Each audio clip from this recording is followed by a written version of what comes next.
Alright, so meron tayong bagong pasyente mga kaibigan. This is an Acer Extensa 15 EX21552. So ang concern ni client dito, medyo mabagal na daw yung kanyang laptop. And dito mga kaibigan, na-checking, na-check natin na supported niya ang dual drive. So this is definitely an SSD upgrade plus retaining kung ano man yung drive na meron sa loob. I think this is 1 terabyte mga kaibigan, yung hard drive niya. And ang kagandahan sa kanya, meron siyang slot for NVMe M.2. So we ordered mga kaibigan a Kingston NV1 NVMe SSD. Yan. So alam naman natin mga kaibigan, 512 yung in-order ni client, pero sa mga NVMe kasi, ang pinaka 512 sa kanya is 500 GB. Sa mga 2.5 SATA SSD naman, yung ganito, yan, ito yung merong 512. Yan. Pero sa mga NVMe M.2 500 GB.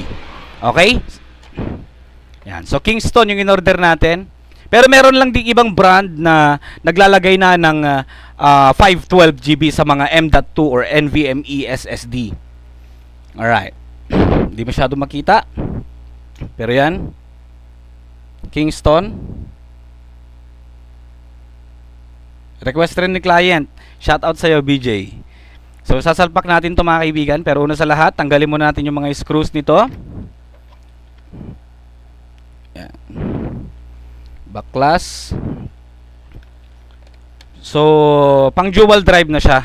Pwede rin lang natin tanggalin later on yung laman ng kanyang hard disk. Naka hard drive pa lang kasi itong mga to, kaya habang tumatagal, nagkakaedad tong laptop, bumabagal siya. Okay.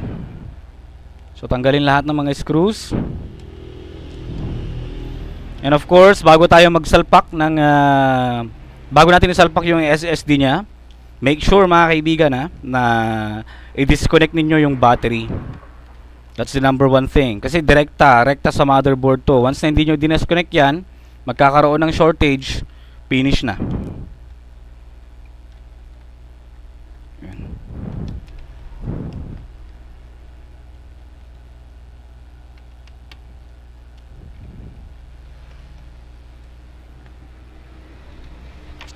So tanggalin natin.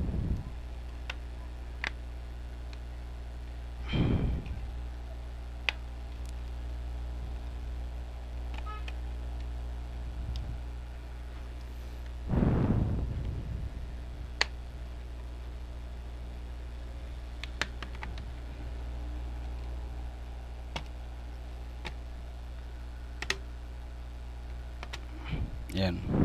Yon. So 1 terabyte SSD, HDD, yan. So ang HDD kasi regardless of the size, talagang mabagal yan as long as medyo tumatagal na ang isang laptop.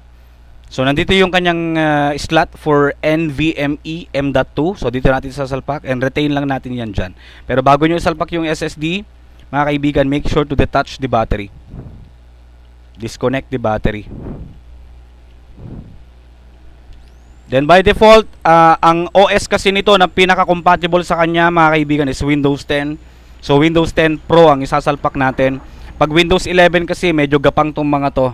Kasi talagang dinisenyo to noon na naka Windows 10 siya. Alam nyo naman ang Windows 11, sobrang daming ek-ek. Ang dami, especially if gamer ka. If possible, sa mga nag-games na mga client ko dito, ang nilalagay ko yung mga light OS lang. No? So na-detach na natin yung kanyang battery. So salpak na natin yung ating SSD.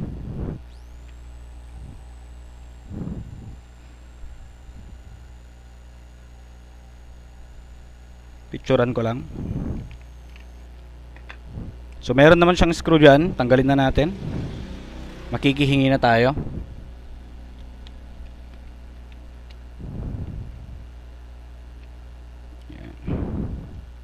Then salpak natin. Yun. So nakasalpak na siya. Ayan, huwag niyong kakalimutan yung screw.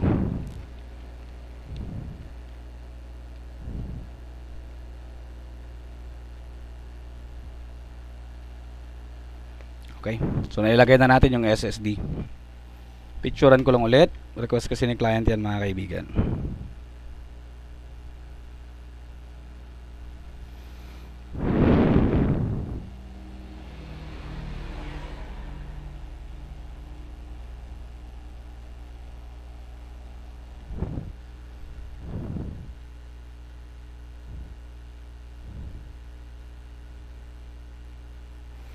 Okay. So, balik natin yung kanyang battery. And, kakargahan natin to ng operating system.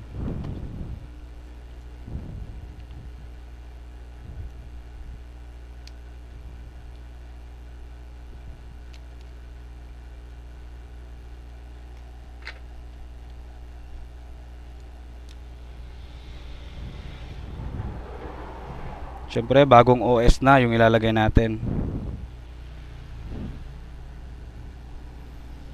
Screw.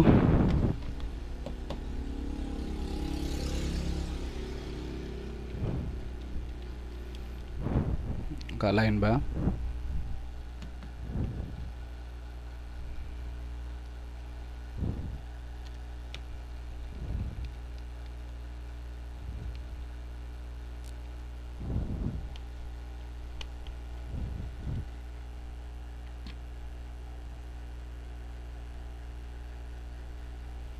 Okay. So, lagay natin yung copper. Nalinisan ko na rin to.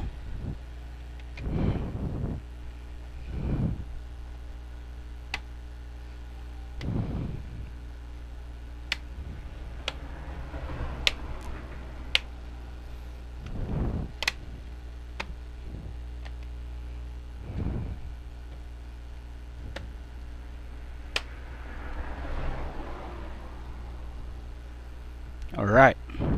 So ngayon, mamaya natin ibalik yung mga screws.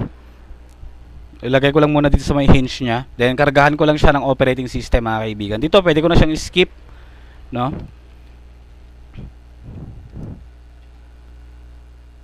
Fast forward ko na lang. Alright. So Windows 10. Marami kasing ek or eksena ang Windows 11.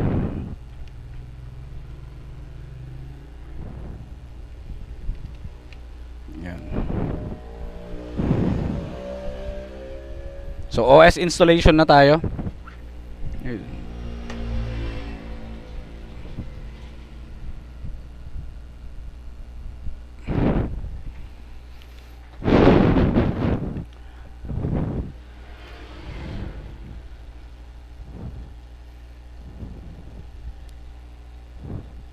OS installation.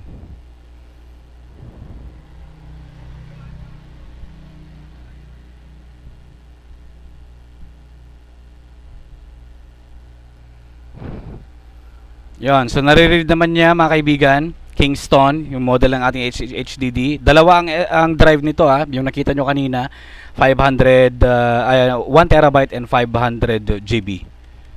UFI, syempre F6, F10, yes.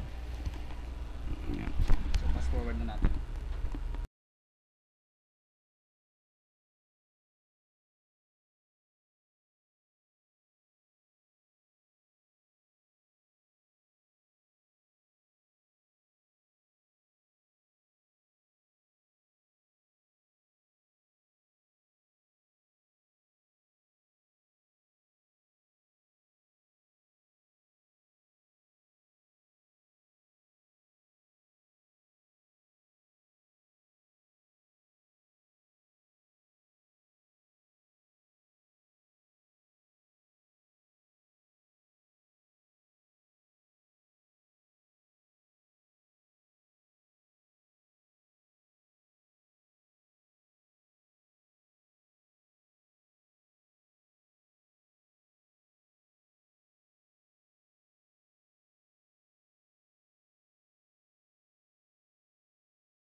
Right?